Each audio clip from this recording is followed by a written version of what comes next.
Macmillan Audio presents Empresses of 7th Avenue, World War II, New York City, and the Birth of American Fashion by Nancy MacDonell. Read for you by Gail Shalan.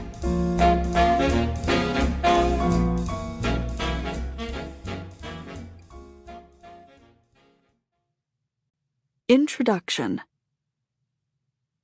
Before World War II, the American fashion industry was built on the conviction that the French were the only possible arbiters of style, with centuries of savoir-faire to back up their claim. The clothes that were produced by American manufacturers, sold in American stores, promoted by American tastemakers, and covered in the American press, were rarely the work of American designers, who spent most of their professional lives imitating or simply copying the output of their Parisian colleagues. When they ventured to express original ideas, these were all too often deemed unworthy, uninteresting, and unwanted. The result was that American designers were relegated to second-class status. And because the name of the manufacturer, or the store, not the designer, appeared on the label, they often toiled in anonymity. Elizabeth Hawes was different. Though she was Paris-trained, the American designer refused to follow Parisian dictates at her successful fashion house in New York. By the 1930s, she was a household name, an American fashion's first real star. She detailed her dim view of the practice of copying French design in a best-selling book, Fashion is Spinach, in 1938.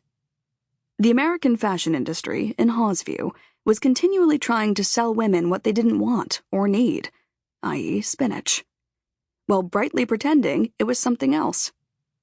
The culprit was their obsession with Paris, or what she termed the French legend, the widespread belief that all beautiful clothes were made by French couturiers, and all women wanted those clothes. Hawes, like a handful of other American designers, had her own made-to-order business. She was, in essence, a couturier herself. Her unusual fame and success emboldened her to state publicly that it was time to put a stake through the French legend's heart. It made no sense, Hawes pointed out, that just because the Marquise de Aix wore a particular dress to the races at Auteuil, that a typist in Brooklyn should wear the same style to Coney Island. Women who ordered their wardrobes from haute couture houses led completely different lives, with completely different needs, from women who shopped for ready-to-wear on a budget. But American fashion executives of the era insisted on conflating these two groups of women. In the 1930s, just as they had for decades, the couturiers of Paris held American taste in a silken vice grip. Then, the Nazis invaded Paris, and everything changed. Fashion is not a natural codicil to war, but World War II, and specifically the fall of Paris, had a profound effect on the American fashion industry. When the Nazis marched into the French capital, the flow of ideas that had for so long been considered vital to American fashion stopped as abruptly as if a spigot had been turned. American designers were suddenly faced with the necessity of completing their fall collections without any input from Paris, a situation they had never encountered before.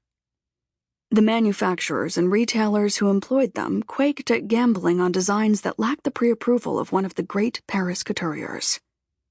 In Manhattan's garment district, people asked themselves if American women, who had been trained to think of Paris as fashion's version of the Good Housekeeping seal of approval, would buy anything at all come September.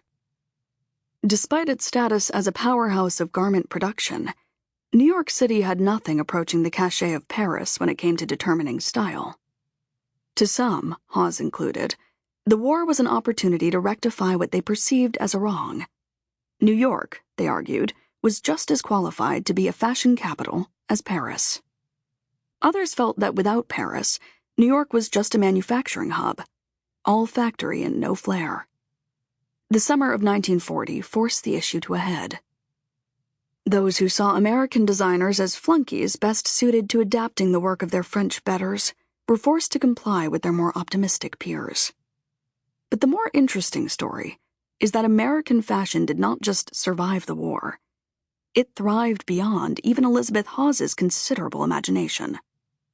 By 1945, there was genuine debate over which city, Paris or New York, Sample complete. Ready to continue?